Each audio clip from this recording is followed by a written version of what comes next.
Hola, ¿qué tal? Soy Irma. ¿Un cafecito?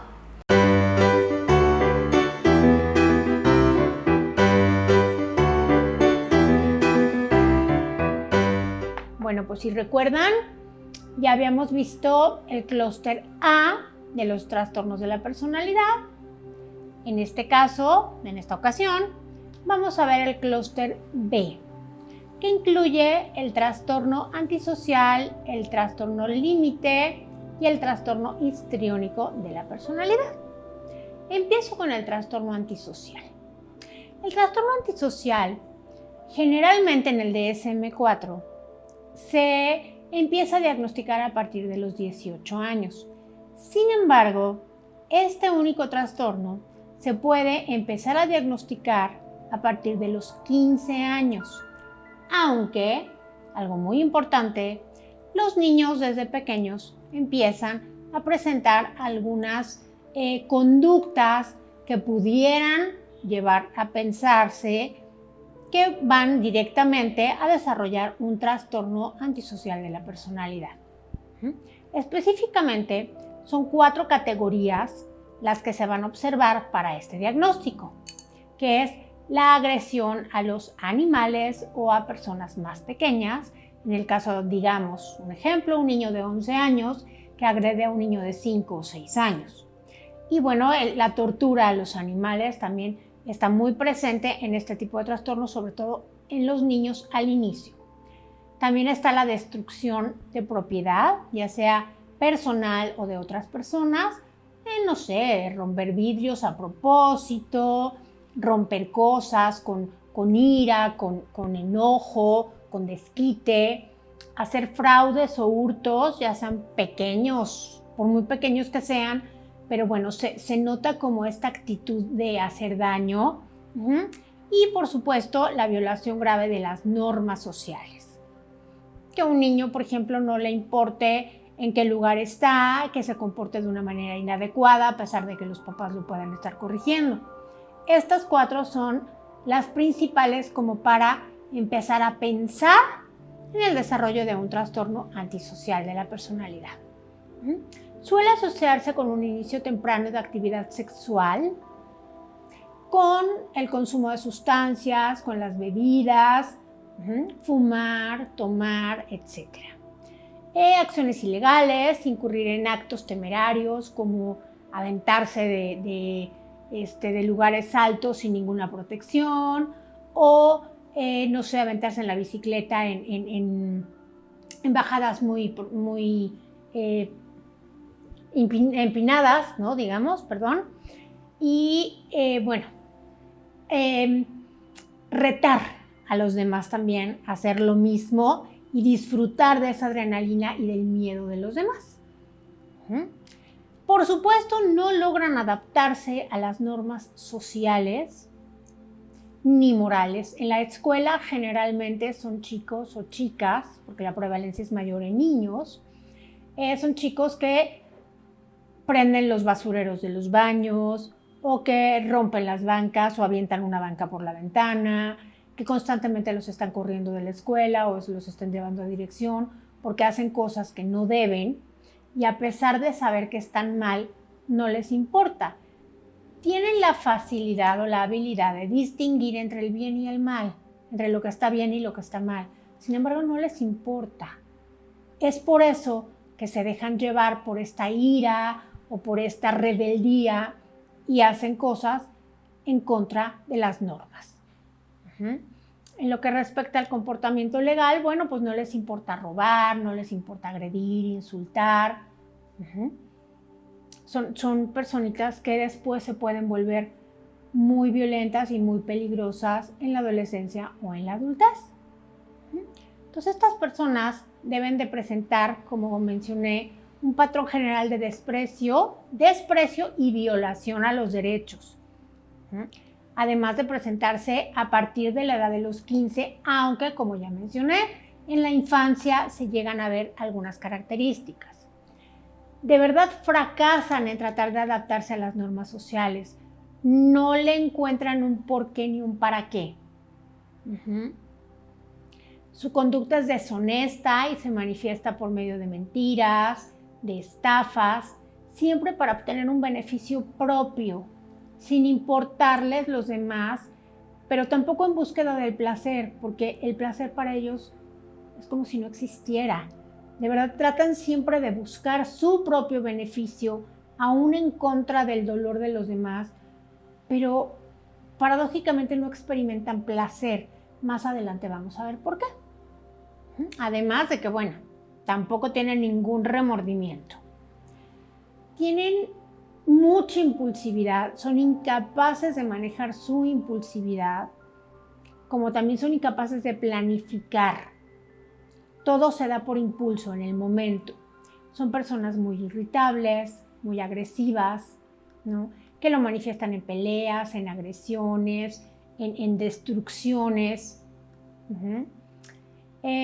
No se preocupan nunca por su seguridad ni por la seguridad de los demás. Es como si de verdad no tuvieran esta habilidad de pensar en las consecuencias, ni para ellos ni para los demás.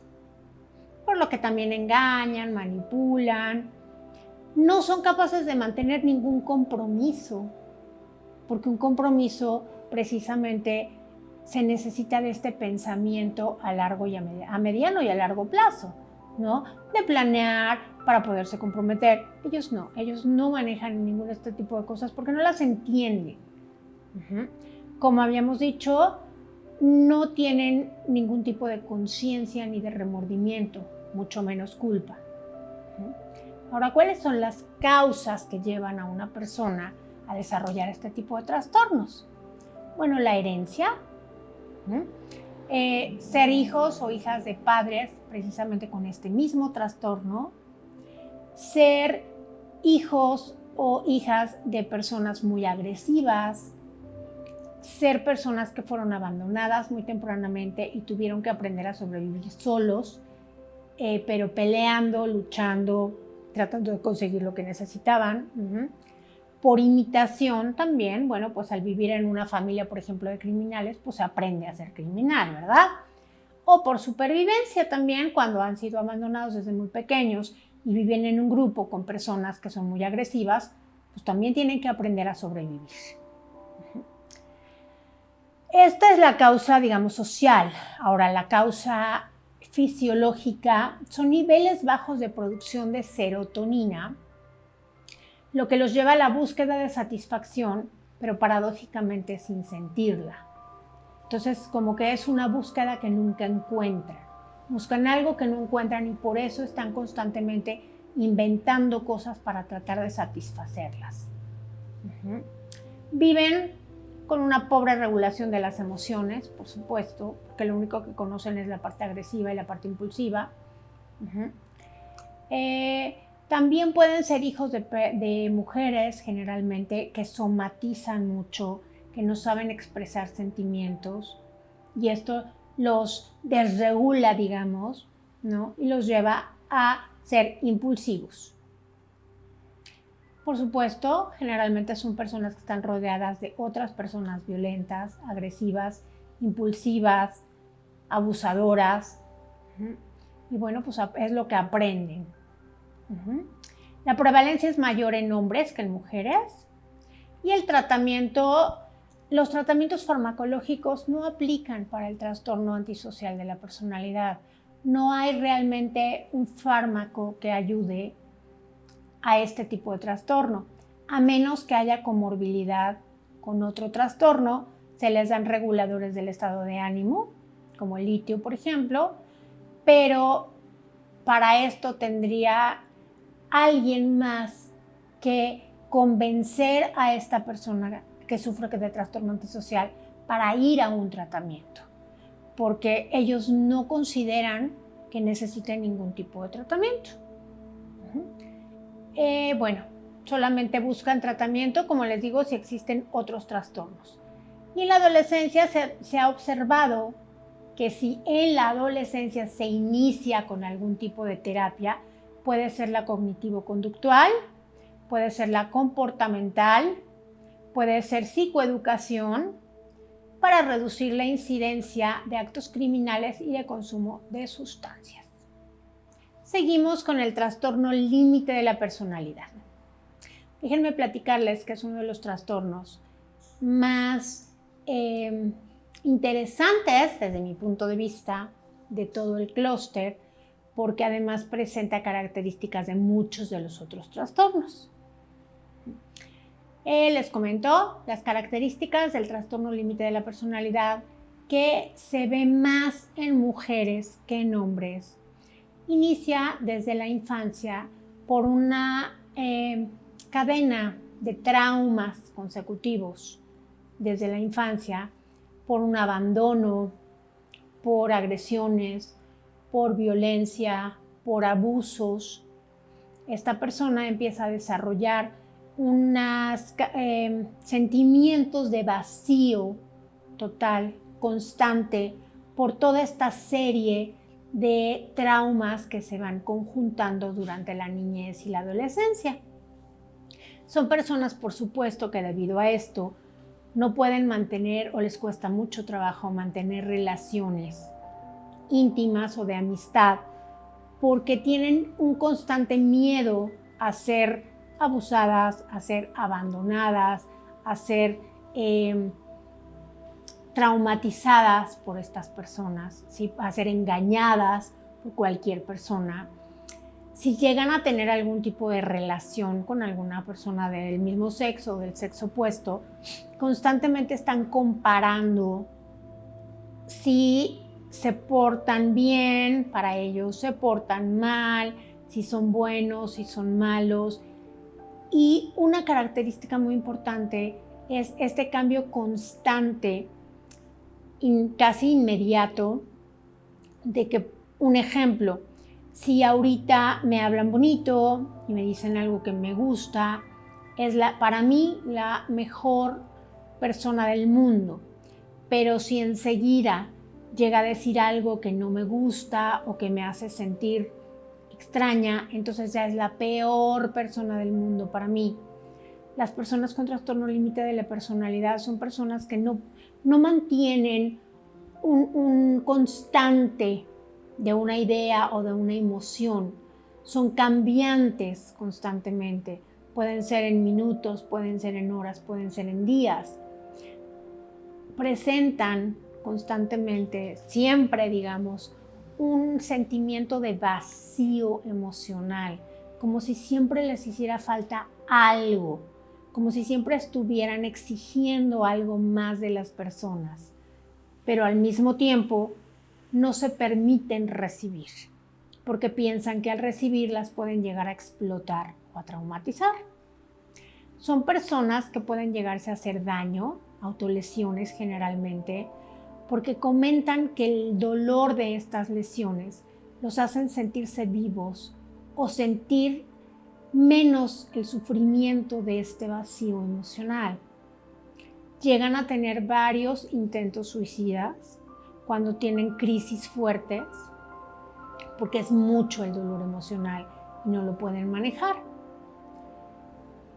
Estas son básicamente varias de las conductas y de las emociones que pueden llegar a presentar las personas con trastorno límite de la personalidad. Este trastorno inicia generalmente a principios de la adolescencia, puede llegar a bajar un poco este nivel de crisis, digamos, con la adultez, si se trabaja con este trastorno. Los tratamientos que generalmente se recomiendan para el trastorno límite de la personalidad son antidepresivos, son ansiolíticos, algunas veces son antipsicóticos porque llegan a tener estas personas ataques psicóticos momentáneos, digamos, cuando el nivel de la emocionalidad sube demasiado. Y bueno, por supuesto, con psicoterapia. No se recomienda una psicoterapia psicodinámica, mucho menos de diván, porque puede alterarlos mucho. La psicoterapia con trastorno límite siempre va a ser de frente. La cognitivo-conductual y la comportamental son las mejores para tratar este tipo de trastornos. Si les interesa profundizar un poco más en el tema del trastorno límite de la personalidad, les dejo un link en donde pueden profundizar un poquito más, hay mucha más información, o me pueden seguir en mi TikTok en cafecito-sic. Ahí van a encontrar varios videos y algunas cartas y algunas cosas más sobre este tema. Y bueno, continúo con el clúster B, con el trastorno histriónico de la personalidad. Este trastorno, su prevalencia es en las mujeres, también llega a haber hombres, pero principalmente se observa en las mujeres. Sus causas principales es haber vivido con padres seductores, sobre todo en este caso las niñas, con papás que no una seducción sexual, digamos, pero sí un trato muy seductor y muy cuidado a su princesa, digamos, o cierto nivel de abusos, o también de, digamos, un poquito más sexuales. El trastorno histriónico de la personalidad es un patrón de emotividad excesiva y necesidad de atención. Estas personitas demandan mucha atención hacia sí mismos. Siempre quieren ser el centro de atención en todos lados. Si no son el centro de atención, se sienten como si no valieran, como si no existieran. Generalmente son mujeres que les gusta ser el centro de atención, que se visten muy exuberantemente para llamar la atención hacia su persona. Son mujeres muy seductoras, sin embargo, no llegan al acto sexual. Pueden seducir a los caballeros, pero no permiten llegar al acto. O sea, su juego, digamos, o su necesidad es solamente la seducción, el ser vistas y el llamar la atención. Son personas que demuestran sus sentimientos, su emotividad muy exuberantemente, ¿no? Son personas que hablan muy fuerte o que son muy llamativas, tanto en el físico como en la forma de hablar, como en la forma de actuar, porque su necesidad es esta búsqueda de atención. Sí, son seductoras, son provocadoras, pero como menciono, no llegan al consumo. Su expresión emocional, al ser tan exagerada, muchas veces llega a parecer superficial. Necesitan de verdad esta atención, tanto de hombres como de mujeres, para sentirse que existen, que son.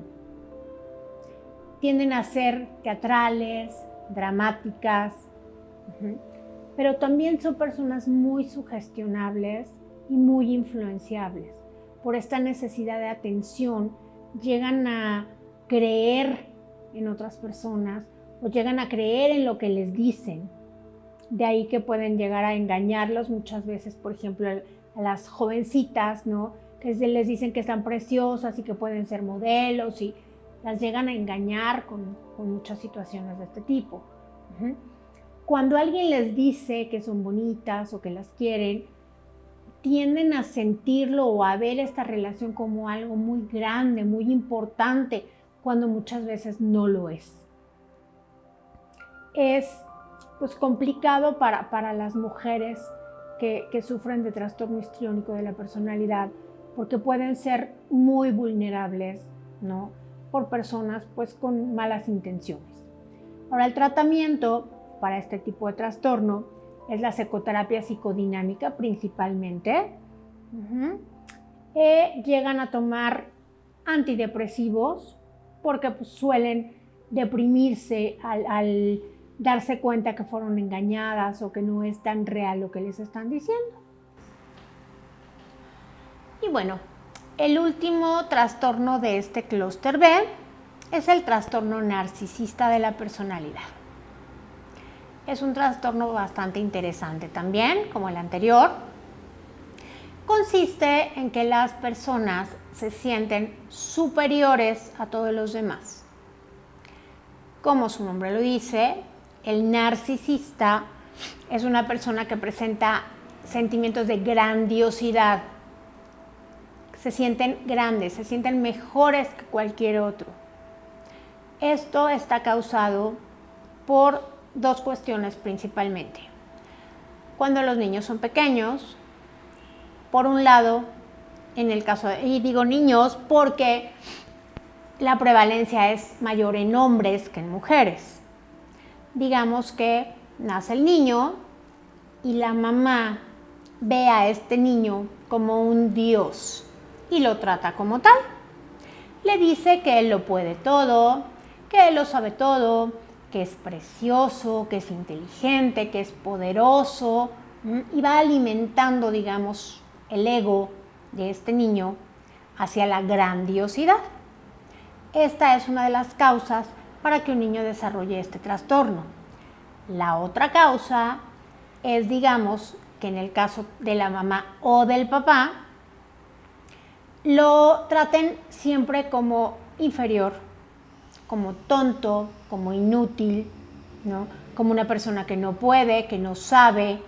Y para compensar todo este sentimiento de inferioridad que se le provocó durante la infancia, se compensa con este trastorno narcisista de la personalidad.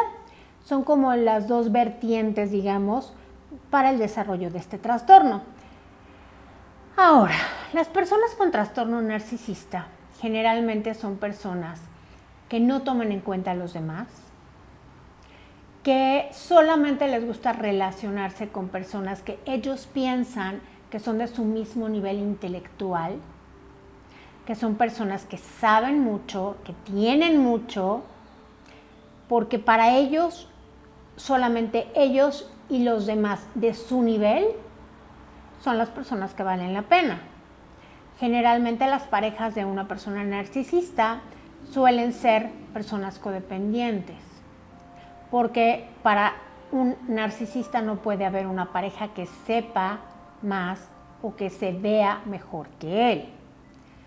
El narcisista siempre va a tratar de estar bien vestido, bien arreglado, aunque no tenga dinero, pero siempre va a tratar de verse de la mejor forma. Va a ser una persona que ve por encima del hombro a todos los demás. Siempre va a tratar de sobresalir en todo lo que hace, aunque a veces le cueste trabajo. Pero para él lo más importante es demostrar su importancia y su nivel, aunque no necesariamente lo tenga. Por lo que son personas que suelen agredir, que suelen humillar a los demás, porque solamente ellos pueden ser los mejores y son, de hecho, según su pensamiento, los mejores.